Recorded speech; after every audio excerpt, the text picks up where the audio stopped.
مگر ایک لفظ آیا ہے حقاً علی المتقین، یہ متقین پر واجب ہے، لازم ہے۔ سمجھانا یہ مقصود ہے کہ وہ مال جس کی تقسیم کرائی جا رہی ہے، خواہ وصیتاً خواہ وراثتاً، کہیے وصیتاً یا وراثتاً، حکم ہے حقاً کہ یہ لازم ہے۔ اس لازم کے لفظ نے حقاً علی المؤمنین، حقاً علی المتقین نے واضح کیا کہ بنیادی منشا اسلام کا تقسیم دولت ہے، ارتکاز دولت نہیں ہے۔ حقاً علی المتقین کے لفظ نے یہ بات واضح کی کہ شریعت کا بنیادی منشا ایکیومولیشن آف ویلتھ نہیں ہے، ایکیومولیشن اور کنسنٹریشن، مال دولت اور سرمایہ کا جمع کرنا، ارتکاز کرنا، یہ مقصود نہیں، بلکہ تقسیم کرنا مقصود ہے، ڈویژن کرنا ہے، تاکہ اس سے گردش دولت کا نظام معاشرے میں قائم ہو۔ چونکہ اسلام کا پورا معاشی اور اقتصادی نظام وہ بنیادی طور پر گردش دولت کے تصور پر قائم ہوتا ہے۔ اگر گردش دولت نہ ہو، سرکولیشن آف ویلتھ، اس کی راہ میں رکاوٹیں ہوں، اور کوئی کہے کہ اسلام اور شریعت کے معاشی اور اقتصادی نظام کی برکتیں نہیں ملی، تو وہ برکتیں تو نہیں ہو سکتی جب آپ نے اس کے مرکز اور محور کو دبا دیا۔ حقاً علی المتقین کہنے کا مطلب یہ تھا کہ اس کے راز کو سمجھا جائے اور اس کی اہمیت پر عمل کیا جائے۔ وہ بیٹوں میں جائے، وہ بیٹیوں میں جائے، وہ قریبی رشتہ داروں میں جائے، وہ بیوہ کو جائے، وہ والدین کو جائے، اولادوں میں جائے، اولادیں نہ ہوں تو بھائی بہنوں کو جائے، یعنی وہ فیملی میں اس کی ڈسٹریبیوشن ہو، اس کی سرکولیشن ہو،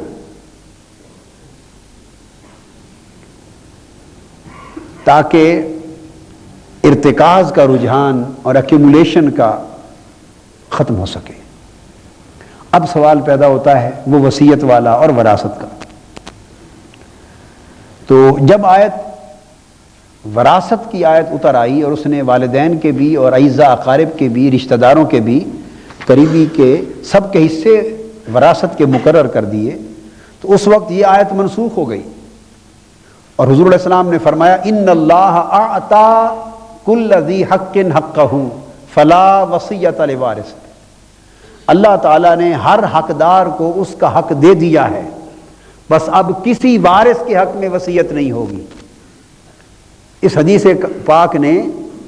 اس کو ایلیبوریٹ کر دیا۔ تو آیت وراثت نے جو آگے سورہ نساء میں ہے، آیت وراثت نے اس آیت وصیت کو من وجہ منسوخ کر دیا۔ اب مفسرین نے، یہ فقہاء نے تو فقط اتنا ہی لکھا ہے کہ یہ آیت منسوخ ہو گئی آیت وراثت سے۔ یہ اساتذہ کرام اور طلباء اس میں توجہ کریں۔ اہل علم نے تو اتنی بات کر دی کہ یہ آیت وراثت کے ذریعے منسوخ ہو گئی، مگر اس آیت کریمہ کے ہمہ پہلو اس پر توجہ کرنے سے معلوم یہ ہوتا ہے، اور میری عاجزانہ اور طالب علمانہ رائے یہ ہے کہ یہ آیت کاملاً منسوخ نہ ہوئی، من وجہ منسوخ ہوئی، جزواً ہوئی، جزواً باقی رہی، جزواً ہوئی، جزواً باقی رہی۔ اور یہ چیز اس لیے، اس تصور کو، اس فرق کو سمجھنا اس لیے ضروری ہے کہ اس سے منسوخ آیات کی بھی شرعی افادیت قرآن میں باقی رہ جاتی۔ اگر وہ ہر اعتبار سے منسوخ آیات منسوخ ہو جاتی اور ان کا جو تعلق نفاذ کا تعلق ہے وہ بالکل معطل ہو جاتا اور کلیتاً منسوخ ہو جاتی، تو ان آیات کریمہ کی خالی لفظی تلاوت رہ گئی تھی، کوئی حکمی افادیت سرے سے باقی نہیں رہتی۔ یہ آیات کریمہ جن کو اللہ پاک نے لفظاً نہیں اٹھایا، قرآن سے برقرار رکھا، ان کے حق میں یہ تصور درست نہیں ہے کہ ان کی کوئی حکمی افادیت ہی سرے سے باقی نہ رہے، نہیں، ایسی بات نہیں۔ اب یہ بھی ایک علم کے اور فن کے ارتقاء کی چیزوں میں سے ہے، جو ارتقاء ہوتے ہیں تو چیزیں ڈیولپ ہوتی ہیں۔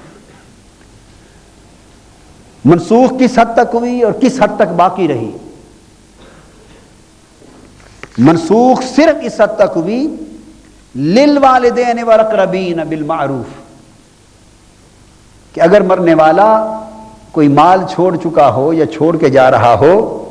تو اس کے لیے یہ ہے کہ وہ اپنے والدین اور قریبی رشتہ داروں کے حق میں بھلے طریقے سے وراثت کرے۔ یہ جو حصہ ہے للوالدین والاقربین بالمعروف، والدین اور ان رشتہ داروں کے حق میں جن کو شریعت نے وارث بنا دیا،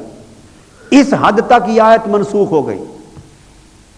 لہذا والدین اور ورثاء کے حق میں، وارث رشتہ داروں کے حق میں وصیت کرنا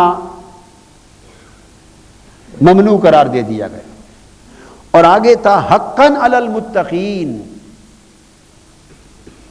یہ منسوخ ہو گیا کہ ان کے حق میں وراثت نہیں ہوگی مگر باقیوں کے لیے وراثت ہوگی۔ چونکہ اگر یہ ساری کی ساری آیت منسوخ تصور کر لی جائے تو حکم وصیت کی بنیاد مٹ جاتی ہے، باوجود اس کے کہ آگے بعض آیتوں میں آیا کہ وصیت کے ادا کر، وصیت کے ہو جانے کے بعد یہ وراثت تقسیم کرو، من بعد وصیت یوصی بہا او دین، اس کے بعد کرو، مگر وہ بات کا مسئلہ تو تب پیدا ہوتا ہے کہ بنیادی حکم وصیت رہ گیا ہو۔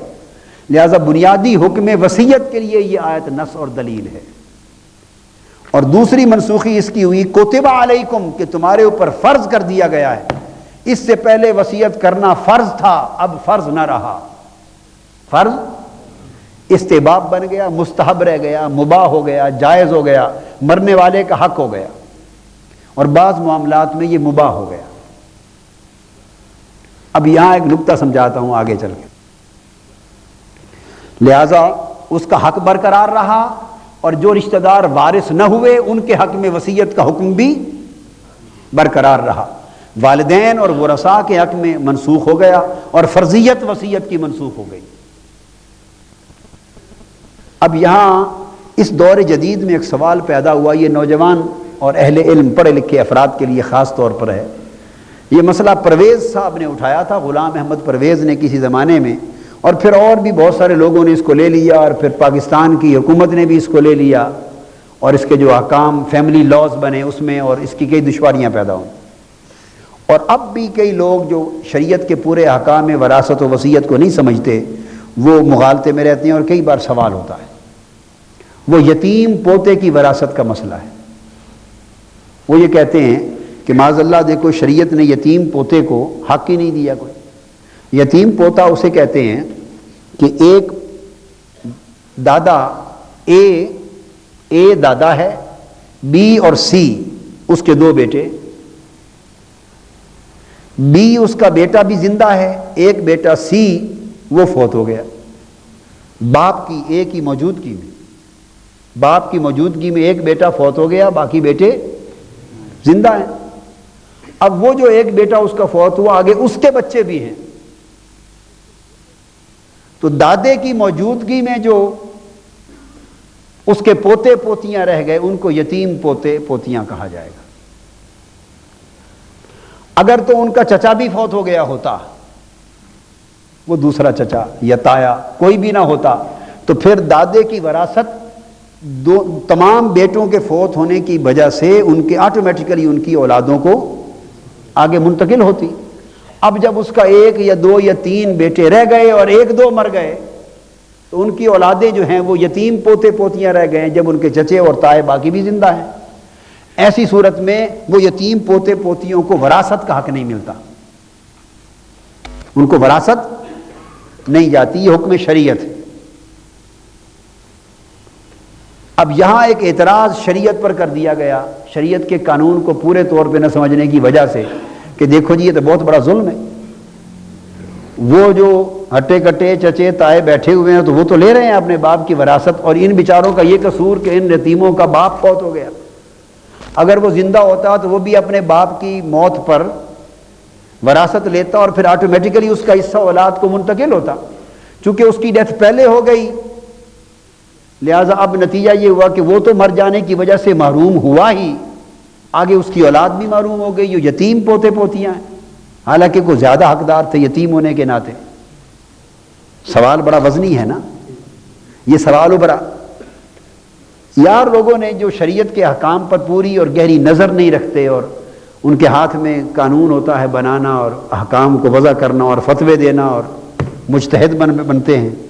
انہوں نے کہا یہ تو بہت بڑا حکم اور غلطی کمزوری رہ گئی شریعت کے قانون میں، لہذا انہوں نے یتیم پوتے پوتیوں کے لیے وراثت سجیسٹ کر دی، گویا لا آف شریعت میں ترمیم کر دی معذرت، شریعت کے قانون میں یتیم پوتے پوتیوں پر انہیں رحم آیا اور اس رحم کی وجہ سے انہوں نے قانون شریعت میں ترمیم کر کے ان کے لیے بھی وراثت تجویز کر دی کہ اس کے باپ کا حصہ اس کو جائے گا۔ یہ ایک اس پرابلم کا حل نکالا، یہ حل غلط تھا اور احکام شریعت کی کامل واقفیت نہ ہونے کے باعث یہ نکالا گیا۔